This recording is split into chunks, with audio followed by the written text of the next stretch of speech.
ready to go. We're just connecting to the Bluetooth to, there we go, to head to South Dakota. It's about 5:25, so we are going to get on the road. Ready? I'm ready.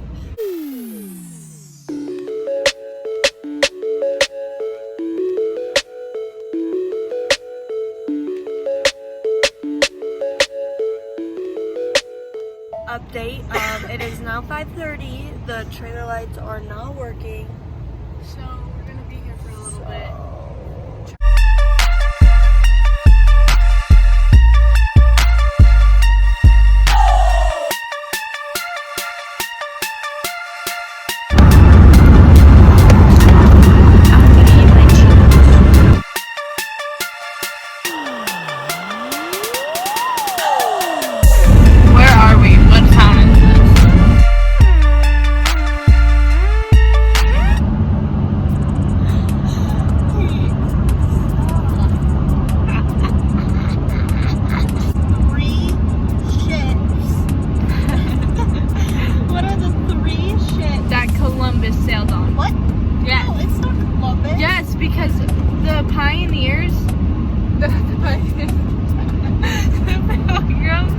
The Pilgrims sailed on the Mayflower, but the 3 ships were Columbus. What Columbus sailed on? Have to pause. Pause. Don't look it up. You don't have to be right. Was telling me about this guy that knew whatever the ship that the famous ship of 1918. There's something I don't know. It was the Titanic. Whenever the Titanic was. I was like the Mayflower. No, that's what I thought too, though. Well, as you can tell, we're not very good at history. No, I'm part of like a history thing between North Dakota and South Dakota that one year. They're polluting the earth over there. Turn that off. Kate, they're trying. Polluting. Oh, that smells like South Dakota. Like cows. Why do you sound like you're from California? It feels like I'm not even here. We don't fight all the time, guys. Just most of the time. What's your dream place to live? I want to live in a lot of places. I don't want to live in one single place for too long. So many cows. I think South Dakota has more cows than people. I think that's like a fact. Yeah, it is. Alright. We have been on the road for how long? 7 hours. 12 hours. Quite a few issues along the way. The wind's been pretty bad, so we've only been able to go about 55 the whole way, just due to the fact that the trailer's a little loaded down and the wind's kind of catching it. We just drove through some like snow and icy roads. Got a Snapchat from one of my friends saying that the road by Alliance, Nebraska was closed. We took like a 15-minute detour. We were about to take the 2-hour detour. We just decided to risk it. Thank God we did, because otherwise we would have been driving for like almost 16 hours. This chicken's sleeping back there. And also when we fill gas, like the port like won't let us just like click it and like put the gassing in and then go back in the car because it's freezing outside. Hi, we are going on Regan rants. I know this looks really bad, but I don't know why this keeps happening to me. My eyes keep getting like really dry and burning. Not like my actual eyes, but like the skin around my eyes. It's been like 4 months of it non-stop, like on and off, and I haven't switched like any shampoos, nothing, so I don't know why my skin is being like this. So let's jump into it. I was just listening, I don't know if you've ever heard of like the platform TikTok. It's basically like a Vine platform, but it's called TikTok. You make short little videos, and I came across one probably was it yesterday? And it was about how God hates gossip. Basically, it talks about how God hates gossip, and in this video she was talking about, she was referencing the book that C.D. Robertson wrote, and in it she talks about how God hates gossip. And back, you know, in the day, people, like women got together and had their tea parties and they drank tea and they gossiped, you know. And so, but in today's reference, we call it spilling the tea. Here's just my like little quick lesson on that. God hates gossip. I hate gossip. You hate gossip. We do it to make ourselves feel better or more superior, because I know you have, we all fall victim to it. Once you kind of come out of that mindset of like needing to gossip and needing to hear what other people are going through, and moving yourself into more of like a grateful and just content state, you become so much more productive in your own life. Like, you start bettering yourself. You don't care about anybody else or what they're doing. And so I think it's really important to shift from that point in our lives where we feel the urge to gossip to make ourselves feel better, into like a state of literally focusing on ourselves and focusing on our own success and focusing on our own journey, because I can't control your journey, you can't control mine. All I can do is make sure that I'm being the best person that I can be, so that when people are around me, I am nothing but sunshine and like radiate positivity, because I don't want someone to meet me and be like, oh, she's an ugly person, she just has a bad vibe. Like, I want the opportunity to like touch your life in a way, or to leave a good positive impact on my personality on you, because I definitely want to be that person for someone. And so I think it is just important to realize that, number one, I know you hate gossip, I hate gossip, and I want nothing but but good things for you. Why did I almost say bad? But I want nothing but good things for you. I want you to wake up and feel motivated and happy and so content with yourself that you don't care about anybody else.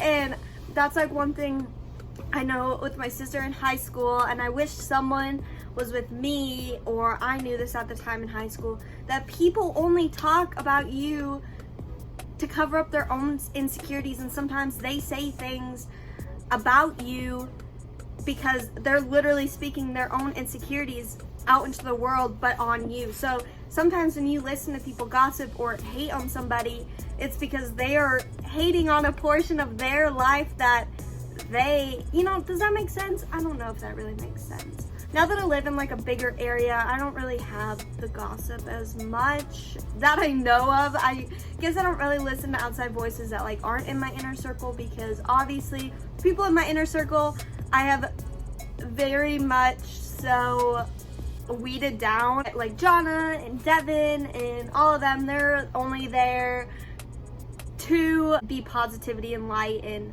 motivation, and I know I have their back. I know they have my back. When you find those people that, you know, once you find that inner circle, it is a lot easier to ignore outside voices. It's our own responsibility to, so when people say, I know before I didn't really make the connection, but when it's like worry about yourself, like literally worry about yourself, because whatever you bring into your friendship, into your relationship, is on you. It's not on the other person to heal you. It's not on the other person to fix you.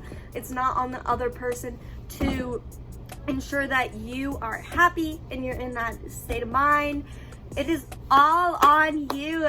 If you are working on yourself and you're bettering yourself and you're learning more and you are putting yourself into that state or into like that lifestyle per se, it's going to impact you. It's going to impact your community, because you bringing that positivity and that progress and all of that into your community is such a, I wish people understood this. I wish I was taught this at a younger age, that positivity and like motivation, and that is such a chain reaction. It's insane. You know, when you see somebody else doing something, you want to do that too. And so instead, see, in that situation, if somebody's next to you doing a little bit more, knows a little bit more than you, instead of saying like, oh, they do this, they do that, you know, trying to tear them down as a person because they're just like doing a little bit more, or they know a little bit more, instead of putting yourself in that negative situation and mindset, let's shift and put ourselves into a mindset of like, oh, I guess I can learn this from them and they can learn this from me. That's it. If you think you know everything, you don't know everything. Go find someone that's just like does a little bit more than you, knows a little bit more than you. You will find it. I don't care who you are. I don't care. Life is about learning. You have one life. Make it the best. This is like a things I wish I knew. I wish that someone would have been like, Regan, listen, but you have one full life to go as far as you can, to be as happy as you can. I don't know exactly like where you are in your life, but you have one life to make it as good as possible. I definitely understand that, you know, there are going to be circumstances, there's going to be things in your life that you cannot control. Life is life, you know. I could sit here and be like, oh, or you know what, not even me, you know what, we're shifting it. My dad, if you don't know, is a quadriplegic, paralyzed from the shoulders down. He could have quit when he fell off the roof and had his accident and went into a wheelchair. He could have quit everything.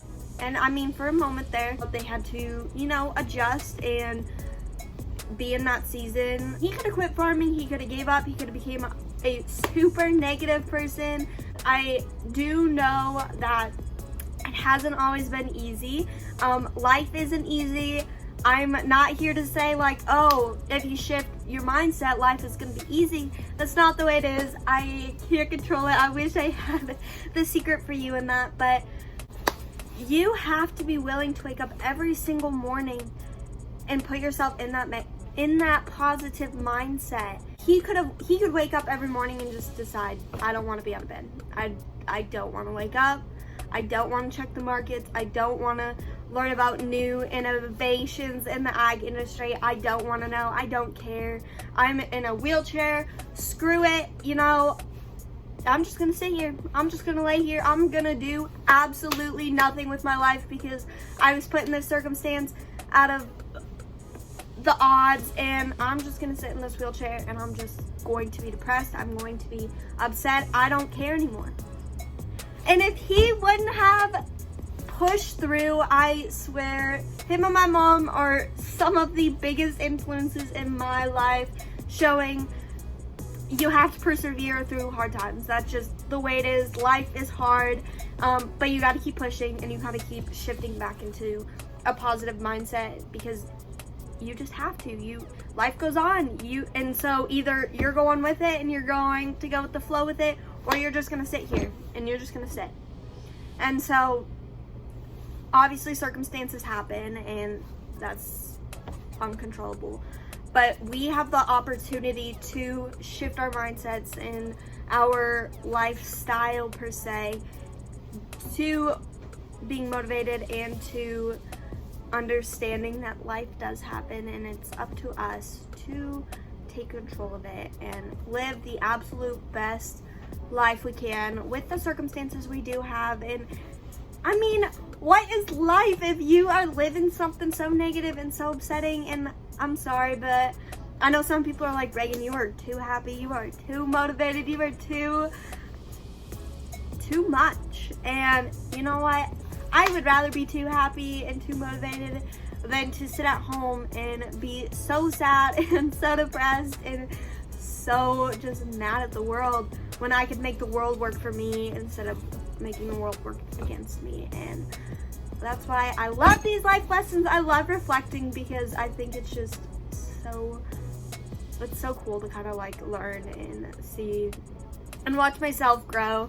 And that's not to sound like self-conceited or anything, but I love seeing myself progress in like a mindset way and just like in my personality, because I definitely grew up worried.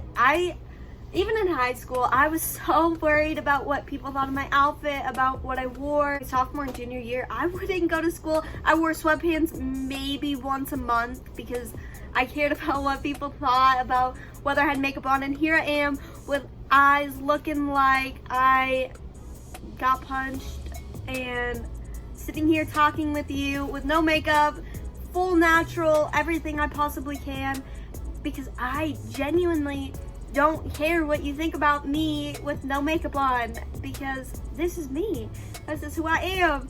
I can't change that. So I think once you kind of get comfortable in your own skin and realizing you only have one life, and I would rather spend my life spreading positivity and happiness and learning and doing all that stuff and just bettering myself for my family, because I know me being positive and moving in that direction definitely reflects onto my family and onto my friends and onto my community. So I definitely think it is so important to realize that we don't need to fall victim to our circumstances, and that you have this one life. Make it the best. You absolutely can. I want to see you succeed. I want to hear everything. I want to hear your growth. I want to hear your struggles. I want to hear what you've overcome. I like seeing people succeed. I like watching people grow, and I love it. I love it so much. So yeah, that's it. I'm just waiting for my Wi-Fi to be installed, so I thought I'd go on like this little mini section of life. See, like when I hop on to like do these things, I feel like they go down like a whirlwind path, and then it like stops at the main point, and I think I got my main point across. And I never know what I'm actually going to talk about. I just kind of start rolling and I just start talking. I know I'm only 20 and whatever, but you know, I have a lot of life left to live. And so I want to just share, and hopefully it helps you. If not, I'm sorry, maybe another video will. For me it happens all the time. So we are day 1 in South Dakota. We kind of got unpacked-ish, not really. I got the van stuck yesterday. We washed the tour bus. Washed the motorhome. Oh, we didn't? So we kind of had a chillax day. Kate slept till probably noon, and then I woke her. That's 11 o'clock Colorado time. I should still be sleeping right now. Oh yeah, we're heading back to have some chicken and dumplings at Grandma's. Unpack.